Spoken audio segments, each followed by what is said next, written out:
Monsieur le maire, bienvenue dans C'est-à-dire le projet d'entrepôt Green Dock a été lancé en 2021. Goodman a été choisi en mai 2022. Depuis cette date, le projet suscite de vifs débats opposant enjeux économiques et préoccupations écologiques. Alors pourquoi ce projet d'envergure a-t-il été soutenu dès le départ malgré des signaux d'alerte environnementaux connus ?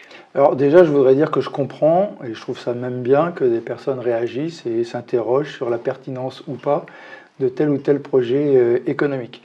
Il n'y a pas d'opposition économie-environnement, parce que les raisons pour lesquelles je suis intéressé par ce projet, c'est justement pour des questions environnementales. C'est-à-dire que de faire en sorte que Aropa Port fasse un travail pour rapprocher les entrepôts de la Seine plutôt que de les faire dans des champs et donc d'empiéter sur des zones agricoles, je trouve ça beaucoup plus responsable d'un point de vue écologique, d'autant plus quand on le fait sur des zones déjà minéralisées. Et donc on respecte ainsi le zéro artificialisation nette, puisque ce sont des zones déjà artificialisées. La deuxième raison, c'est le potentiel de développement via la voie fluviale, qui pollue beaucoup moins que ce que l'on pourrait faire en camion. Et plus il y aura d'entrepôts sur le bord du fleuve, mieux ce sera d'un point de vue écologique, parce que les péniches, certes, elles polluent, mais ça pollue beaucoup moins que les camions à la tonne transportée. C'est pour vous dire qu'il n'y a pas d'opposition. Pour moi, le seul risque pour lequel je m'opposerai à ce projet, qui n'est pas un projet de la ville, mais qui est un projet d'Aropa Port, je le rappelle, c'est un appel à projet, y compris la densité faisait partie de l'appel à projet.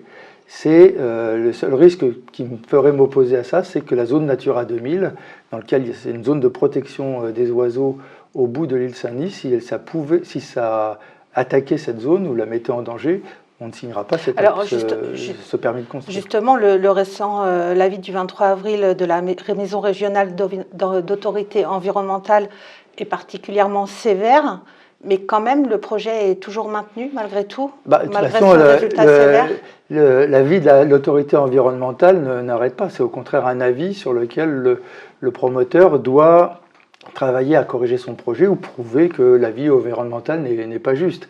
Mais en tout cas, moi j'ai trouvé que c'était handicapant pour ce projet, effectivement. Je l'ai écrit d'ailleurs au maire de l'île Saint-Denis, que si l'avis de l'autorité environnementale n'était pas respecté par les auteurs de ce projet et qu'il mettait en cause la zone Natura 2000, je ne signerai pas, je reste sur cette ligne-là depuis le début. Par ailleurs, je reste toujours intéressé sur le fait qu'il y ait une densification du port, puisque c'est une zone servante, et si on n'utilise pas les ports qui sont des lieux de logistique, c'est réparti dans l'ensemble du territoire, c'est une catastrophe.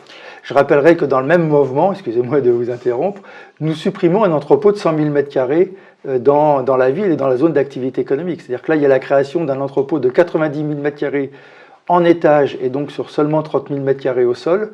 Et on va supprimer un entrepôt de 100 000 m² au sol dans la zone d'activité économique et pouvoir créer par cette suppression 23 000 m² d'espace vert. Mais du coup, est-ce que vous pouvez préciser quelles conditions impératives vous posez à Goodman avant toute validation ? Eh bien, que la zone Natura 2000 ne soit pas impactée par cette création. C'est l'élément que je demande.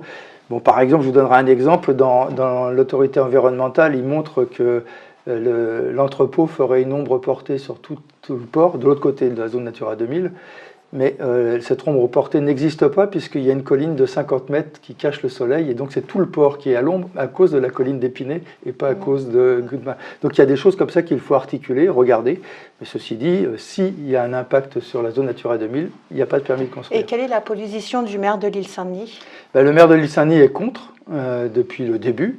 Après, il y a plusieurs raisons d'être contre ce projet. Il y a par exemple les soulèvements de la terre qui sont contre toute zone de logistique, contre tout entrepôt et voire contre le port dans son activité. C'est un point de vue développé par les soulèvements de la terre, qu'ils développent d'ailleurs dans leur livre, Dernière secousse ou quelque chose comme ça, dans leur livre. Il y a des personnes qui sont contre parce qu'ils habitent en face et qui pensent que ça va gâcher leur paysage. Et puis il y a le maire de l'île Saint-Denis qui est contre parce qu'il veut une végétalisation des berges et pouvoir sauver sa zone Natura 2000, ce qu'il a raison, je le soutiens dans cette revendication. Et du coup, on en est où là? Qu'est-ce qu'on attend maintenant? Alors là, il va y avoir la réponse du promoteur de Green Dock à l'avis de l'autorité environnementale. Il va y avoir l'ouverture de l'enquête, a priori, l'enquête publique, en septembre de cette année. À partir de cette enquête publique, il y a un commissaire enquêteur ou plusieurs qui vont être désignés, qui vont recueillir les avis, et c'est eux qui formuleront un avis définitif sur ce projet.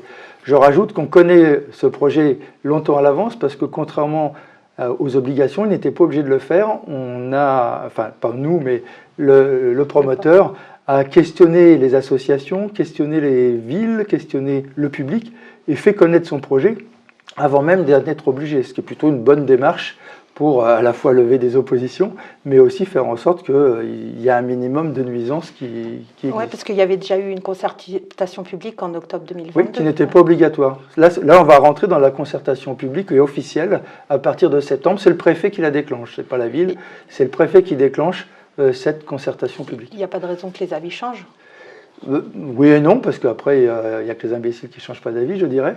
Et au-delà de cette remarque un peu triviale, ça oblige aussi le promoteur à changer. Par exemple, depuis le début de ce projet, il a baissé de 3 à 4 mètres la hauteur de son projet, il a supprimé la verrière pour protéger les oiseaux, travaillé à ce que je lui demandais, moi, de rendre opaque son bâtiment pour pas qu'il y ait de lumière et de bruit qui affectent la zone Natura 2000. Donc il y a des choses déjà qui ont bougé, reculer un peu le bâtiment pour améliorer la végétalisation et fait 2 pontons pour augmenter le nombre de bateaux qui pourraient alimenter ou desservir Paris. Donc il y a des choses qui ont déjà un peu bougé, et il faut continuer à travailler en ce sens. Et en cas d'abandon du projet Green Dock, vous envisagez déjà des alternatives?